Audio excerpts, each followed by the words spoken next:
All right, good afternoon. Many thanks to my students who have helped me with some technical knowledge on setting out this video. The aim of this short video is to have a look at the topic of occupiers liability. That will be in chapter 25 of the AS Law textbook. Now, the first thing you need to think about in terms of occupiers liability is the statutory authority that defines the responsibility of occupiers to either lawful visitors or trespassers.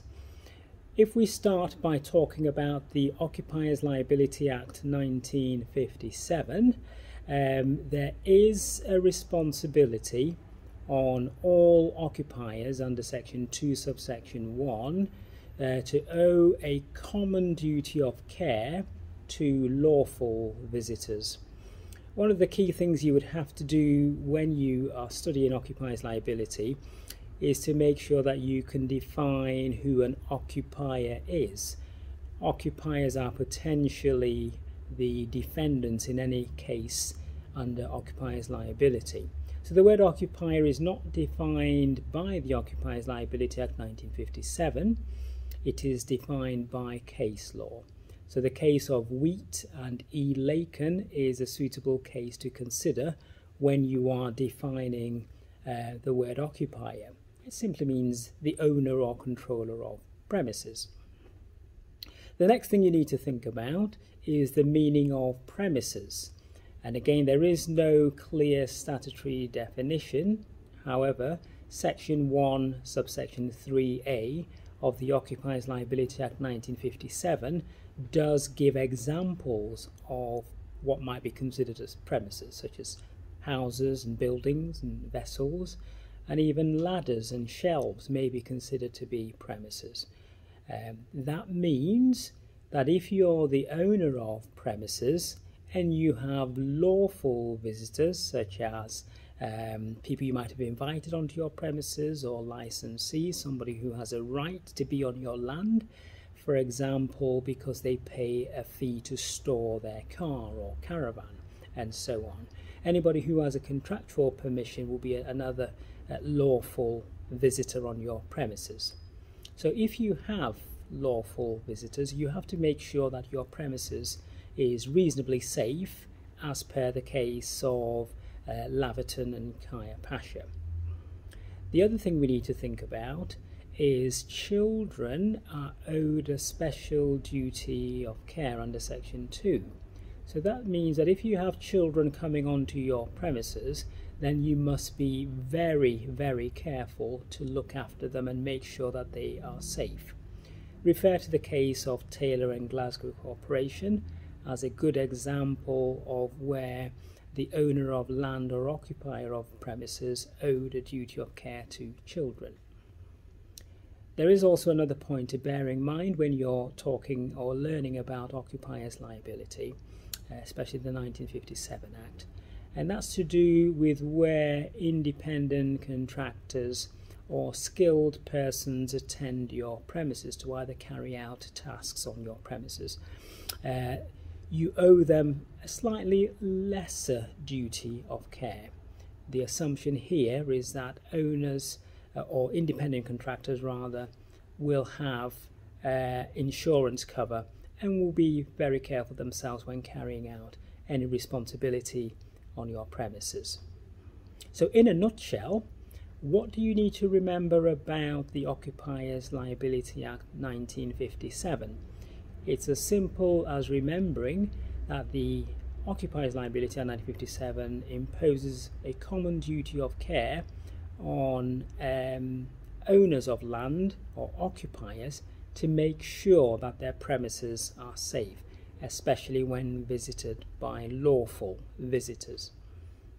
So remember the definition of occupier, remember the definition or examples of premises, and the key point that premises has to be reasonably safe and children have to be looked after. If you have skilled persons attending the premises, then the responsibility is slightly less. I'm now going to talk very briefly about the Occupiers Liability Act 1984. and this caters for not lawful visitors but trespassers. And in most exam questions you may get, you might have a potential claimant who initially starts off as a lawful visitor and then may stray into areas that they're not actually invited to attend, such as being invited to a party where the party is being held in the front room or the front living room, and then you decide to go upstairs into the owner's bedroom. If you get injured, you are classed as a trespasser and you're not covered by the Occupiers Liability Act 1957. However, you may be covered by the Occupiers Liability Act 1984, since it covers liability for trespassers. The key thing to remember about the Occupiers Liability Act 1984 is that you can only claim for personal injury and not damage to property.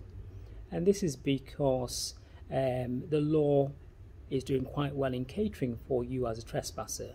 So it wouldn't be fair for you to claim both personal injury or liability for personal injury and also for damage to property.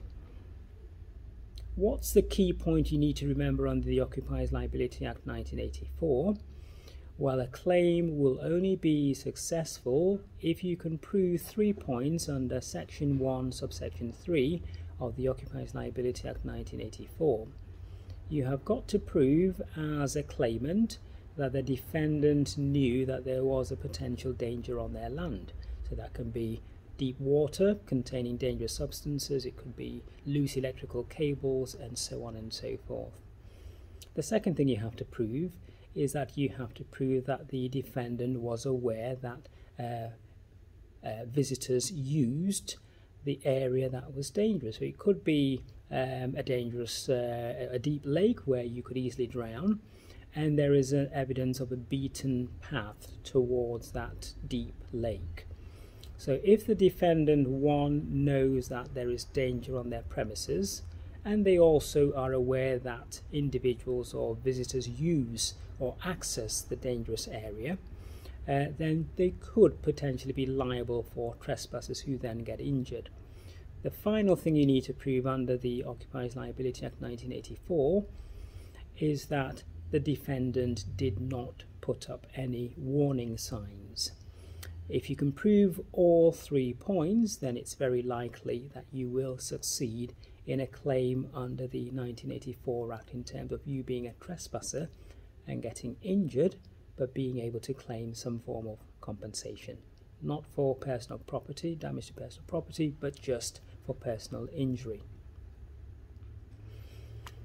Other factors that are taken into account is where the danger is obvious to the trespasser.